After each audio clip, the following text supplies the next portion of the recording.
Donc, nous allons avoir besoin d'un petit peu plus de temps pour ce cours numéro 3 sur les lois spirituelles. Donc, on a besoin d'une troisième vidéo pour le cours numéro 3. Je ne veux pas vous mélanger. Nous avions regardé ensemble, dans le dernier vidéo, 9 différents points d'accès. Hein? Qu'est-ce qui donne droit de passage au démon dans la vie d'un chrétien, comme d'un non-chrétien? Donc, le péché, le refus de pardonner, les vœux démoniaques, les péchés ancestraux, les liens d'âme, et sixièmement, le rejet juvénile surtout, septièmement, les objets, des objets, huitièmement, certaines paroles imprécatoires, et neuvièmement, des points sensibles, comme de traumatisme où nos défenses naturelles sont affaiblies. Donc, si vous n'avez pas vu le vidéo précédent, je vous encourage d'aller le voir avant d'écouter celui-ci. Excusez-moi. Donc, vous avez juste à aller sur ma chaîne. Au pire, vous allez voir toutes les vidéos qui vont se suivre.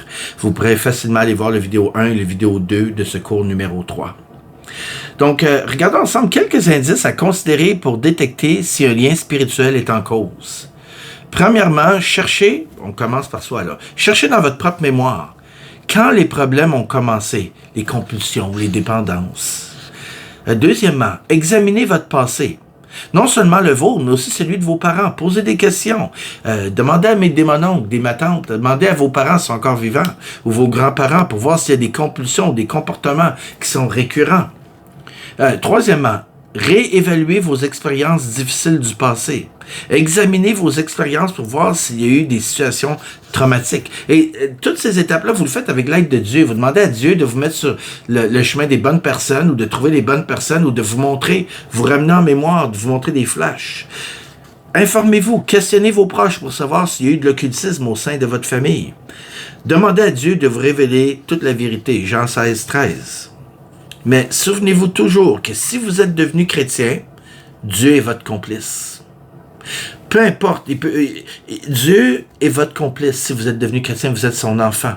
Il n'est plus votre juge, il est votre complice. Les jugements vont être faits par rapport à ce que vous allez hériter au ciel, d'accord, au jugement des justes. Mais il n'est plus votre juge.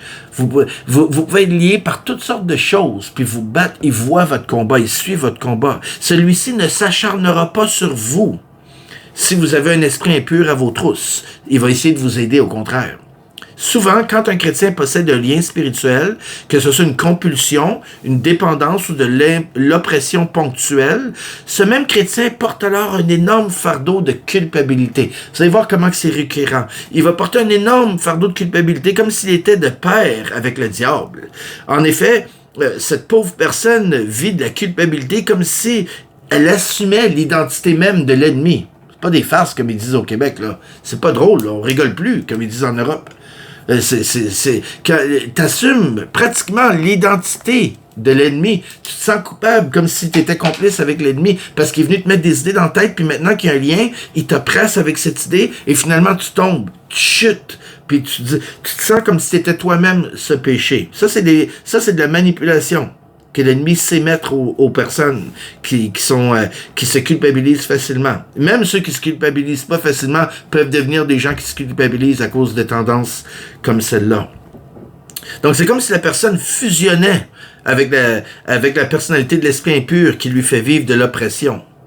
Dieu n'est pas dégoûté par vous. Dieu est dégoûté par le péché. Dieu est dégoûté par les comportements. Dieu est dégoûté par le démon. Mais Dieu n'est pas dégoûté par vous. Il sait que vous avez une nature qui est attaquée et atteinte. Vous êtes son corps sous attaque. Est-ce que vous vous êtes dégoûté par votre doigt quand vous vous coupez? Ou si vous vous brûlez ou si vous vous faites mal? Est-ce que vous êtes dégoûté par votre pied si vous êtes éraflé? C'est votre pied. C'est votre corps. Vous êtes le corps de Christ. Il veut vous protéger. Il est pour vous. Il n'est pas contre vous. Il voit cet esprit démoniaque comme un ennemi que vous avez en commun.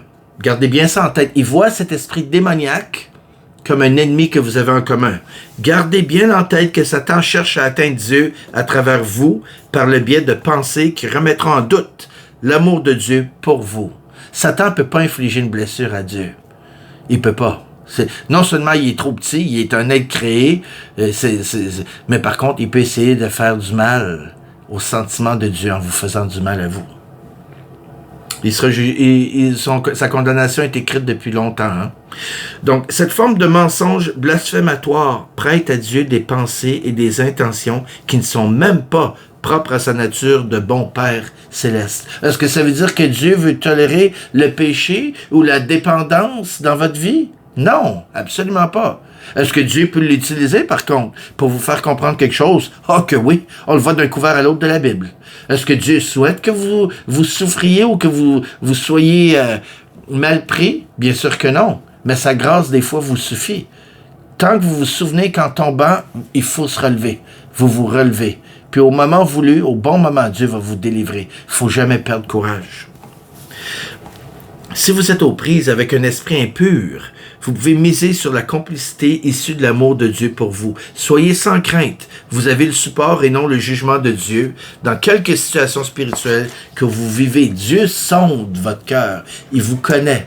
Il sait que vous voulez rester près de lui. Il sait que il connaît votre désir de marcher avec lui. Vous marchez, il y a 365 jours dans une année. Puis quand vous tombez dans ces compulsions, vous tombez, on va dire que vous tombez, je sais pas moi, je dis un chiffre comme ça. Vous tombez 10 jours sur 365 jours, ou même juste 5 jours. Mais pour vous, c'est comme si ces jours a tout ruiné l'année. Dieu fait pas que Dieu mesure le péché. Dieu regarde votre identité. Il compte pas les jours non plus. Ah, ben il y a 300 jours, il a bien marché sur 365. Il a marché, il a marché 350 jours, puis le restant, non, ça marche pas comme ça. Dieu regarde votre identité. Il regarde vos intentions. Il regarde aussi comment vous vous relevez quand vous tombez.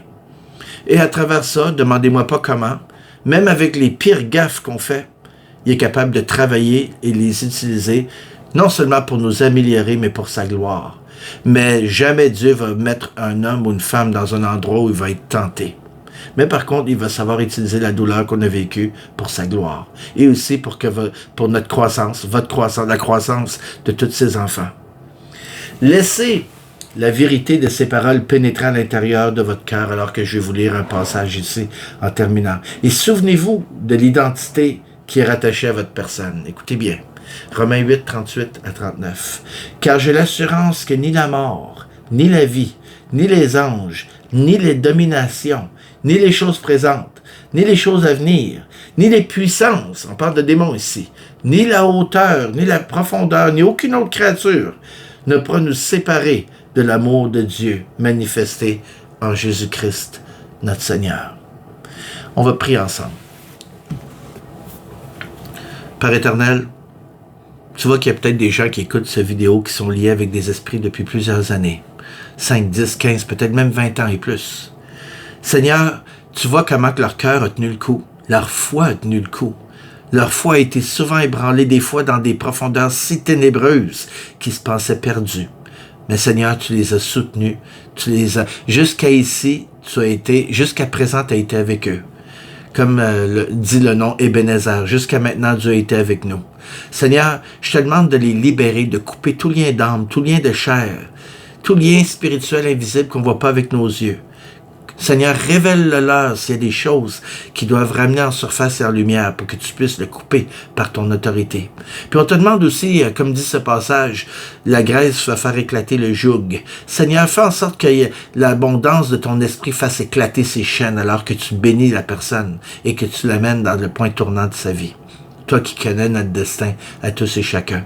Je te demande, Seigneur, par-dessus tout, de garder tous tes enfants dans cette notion que tu nous appelles à la repentance quotidiennement de toutes nos fautes, afin que personne ne juge ou que personne ne se sente jugé quand ils se sont déjà repentis.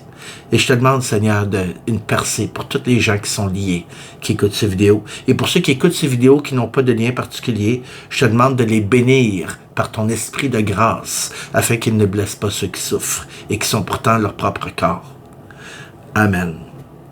Donc, dans la prochaine vidéo, nous regarderons le cours numéro 4, la protection et l'autorité du croyant. Soyez bénis.